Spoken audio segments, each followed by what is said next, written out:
नमस्कार. आजच्या व्हिडिओमध्ये मी तुम्हाला महाशिवरात्रीचा उपवास कधी धरायचा, कधी सोडायचा, त्याबरोबर कोणते पदार्थ आपल्याला या दिवशी चुकूनही खायचे नाहीत आणि उपवास सोडताना कोणता पदार्थ खाऊन उपवास सोडायचा म्हणजे आपल्याला व्रताचं संपूर्ण फळ मिळेल, तर अशी संपूर्ण माहिती मी तुम्हाला आजच्या व्हिडिओमध्ये सांगणार आहे. पण त्याआधी तुम्ही चॅनलवरती नवीन असाल तर चॅनलला लाईक करा आणि सबस्क्राईब देखील करा. कमेंटमध्ये श्री स्वामी समर्थ किंवा ओम नमः शिवाय लिहायला विसरू नका. महाशिवरात्रीचे व्रत अतिशय प्रभावी मानले जाते. म्हणूनच अनेक कुटुंबामध्ये लोक महाशिवरात्रीचा उपवास जवळपास सर्वजण करतात आणि महादेवांच्या भक्तांसाठी तर महाशिवरात्रीचा उपवास अत्यंत महत्त्वपूर्ण असतो आणि महाशिवरात्रीचा उपवास करण्याची प्रत्येक ठिकाणची पद्धत वेगळी असली तरी सर्वसाधारणपणे इतर उपवासाप्रमाणेच या दिवशीही उपवासाचे पदार्थ खाल्ले जातात.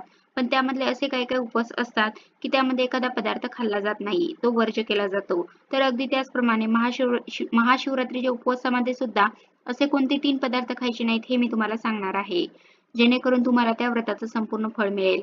माघ कृष्ण चतुर्दशी ही तिथी महाशिवरात्री म्हणून साजरी केली जाते. यावर्षी बुधवार दिनांक 26 फेब्रुवारी 2025 रोजी महाशिवरात्रीचे व्रत केले जाणार आहे. या दिवशी भगवान शिवाची आराधना आणि प्रार्थना करून व्रत केले जाते. महाशिवरात्रीच्या दिवशी उपवास आणि पूजा केल्याने जीवनात अपार सुख आणि समृद्धी प्राप्त होते. या दिवशी बऱ्याच ठिकाणी म्हणजे सर्वत्र महाशिवरात्रीला उपवास केला जातो.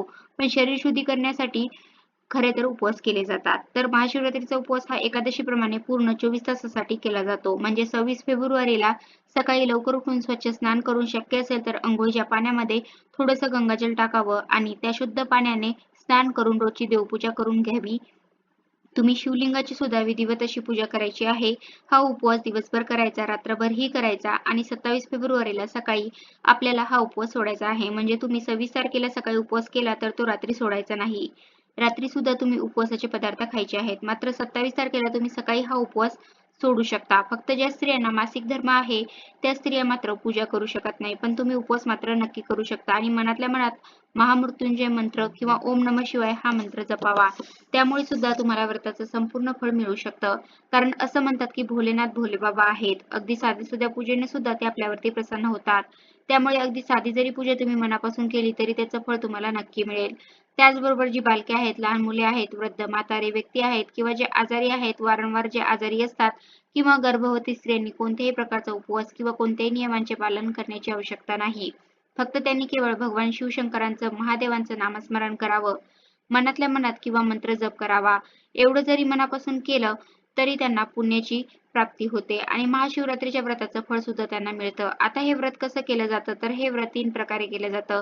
एक म्हणजे निर्जळी म्हणजे कडक उपवास, दिवसभर पाण्याचा थेंबही घेत नाहीत असा उपवास म्हणजे निर्जळी उपवास. पण हा उपवास ज्यांना शक्य आहे त्यांनीच हे करावं, अन्यथा एवढं कडक व्रत करण्याची काही आवश्यकता नाही. आणि दुसरं म्हणजे फलाहारी व्रत म्हणजे बरेच जण या व्रतामध्ये या उपवासामध्ये दूध आणि फळाचा समावेश करतात. शेंगदाणे, तळलेले चिप्स, उपवासाचे पदार्थ असे पदार्थ खाऊन सुद्धा उपवास केला जातो आणि असं सांगितलं आहे की या उपवासाला शक्यतो मिठाचं सेवन करू नये.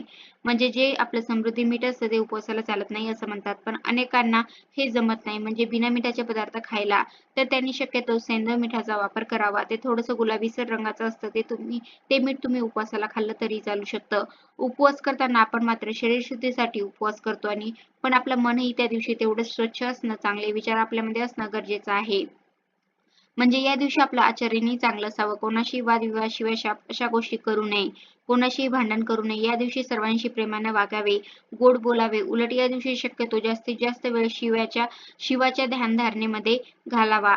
मंत्र जप करण्यात घालवावा. असे केल्याने महादेव तुमच्यावरती लवकर प्रसन्न होतील. उपवासाच्या दिवशी आपल्याला नेहमीपेक्षा थोडं आणि सात्विकच खायचं आहे. कारण काही उपवास असे आहेत की जे दुसऱ्या दिवशी सोडले जातात. जसे की हरितालिका असेल, एकादशी असेल, महाशिवरात्र असेल, हे उपवास आपण दुसऱ्या दिवशी सोडतो. त्यामुळे या दिवशी थोडं कमी प्रमाणात आणि पचायला हलके असे पदार्थ खावे.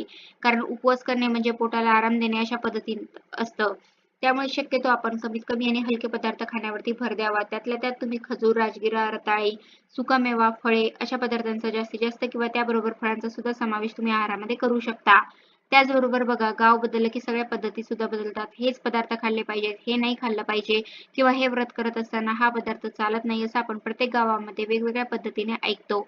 आणि बऱ्याच जणांना हे माहिती सुद्धा असेल की महाशिवरात्रीच्या उपवासाला वरई म्हणजे बऱ्याच ठिकाणी याला भगर असं सुद्धा म्हणतात. तर ही आमच्या भागामध्ये तरी खाल्ली जात नाही. म्हणून तुम्हाला सांगते म्हणजे आमच्या भागामध्ये शक्यतो महादेवाचा उपवास असतो. श्रावण महिन्यामधला सोमवार असेल किंवा महाशिवरात्री असेल, तर या महादेवाच्या उपवासाला आमच्या इकडे भगर खाल्ली जात नाही. म्हणजे वरईचे पदार्थ, वरई खाल्ली जात नाही. जर तुमच्याकडे चालत असेल तर तुम्ही नक्की खाऊ शकता. पण ज्या व्यक्ती पहिल्यांदाच हे व्रत करणार असेल, तर त्यांनी शक्यतो भगर किंवा भगरीचे पदार्थ सोडून इतर सर्व उपवासाचे पदार्थ खाऊ शकता.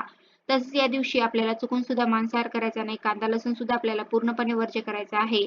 या दिवशी चुकून सुद्धा मटण, मासे, अंडी किंवा कोणीही कोणतेही व्यसन करू नका.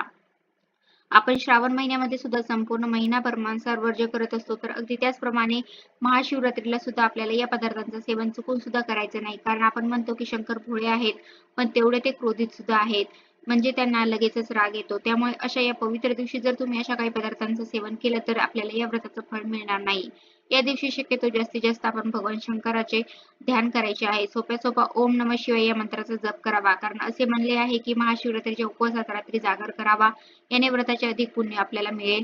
शिवपुराणात महाशिवरात्रीच्या रात्री जागराचे महत्त्व सांगितले आहे. त्यामुळे जमेल तेवढी जास्तीत जास्त तुम्ही महादेवाची सेवा करा. तर मी तुम्हाला सांगितले की उपवास कसा करायचा, दिवसभर करायचा, रात्री करायचा आणि दुसऱ्या दिवशी सकाळी सोडायचा. महिलांनी केस वगैरे धुवू शकता, काहीही अडचण नाही. कारण त्या दिवशी बुधवार आहे. उपवासाला तुम्ही वरई म्हणजे भगर सोडून इतर उपवासाचे पदार्थ खाऊ शकता आणि हा उपवास दुसऱ्या दिवशी सकाळी सोडायचा. आता बऱ्याच ठिकाणी उपवास हा दही-भात खाऊन सोडला जातो. म्हणजे थोडक्यात सांगायचं झालं तर उपवास सोडताना सुद्धा आपल्याला सात्विकच अन्न ग्रहण करायचं आहे. म्हणजे आपल्याला दिवसभर केलेल्या उपवासाचं संपूर्ण फळ मिळेल. म्हणजे उपवास सोडताना तुम्ही कोणत्याही प्रकारचा मांसाहार किंवा मसालेदार पदार्थांचं सेवन करणं जरूर टाळा. शक्य झालं तर एखादा गोडाचा पदार्थ खाऊन किंवा दही-भात खाऊन किंवा मग तुम्ही जे जेवण बनवलं असेल साधं सात्विक वरण, भात, भाजी, पोळी, चपाती, तर असं जेवण करून सुद्धा तुम्ही उपवास सोडू शकता. अनेक ठिकाणी बघा जेवताना कांदा खातात, तर शक्यतो उपवास सोडताना तुम्ही कच्चा कांदा खाऊ नका. साधा आणि सात्विक अन्न ग्रहण करूनच तुम्ही उपवास सोडा, जेणेकरून तुम्हाला केलेल्या व्रताचं, उपवासाचं संपूर्ण फळ मिळेल. कारण हे व्रत अतिशय प्रभावी मानले जाते. असे म्हणतात की कुमारिकांना चांगला नवरा मिळावा म्हणून उपवास करावा, तर विवाहितांनी सुखी संसारासाठी हा उपवास करावा. तर अशा प्रकारे आजच्या व्हिडिओमध्ये मी तुम्हाला शिवरात्रीच्या व्रताचं महत्त्व सांगितलं आहे. त्याबरोबर उपवास कसा करावा, कसा सोडावा, काय खाऊन सोडावा, तर तुम्हाला व्रताचं फळ मिळेल अशी संपूर्ण माहिती सांगण्याचा प्रयत्न केला आहे. कसा वाटला तुम्हाला माझा आजचा व्हिडिओ कमेंट करून नक्की सांगा. धन्यवाद.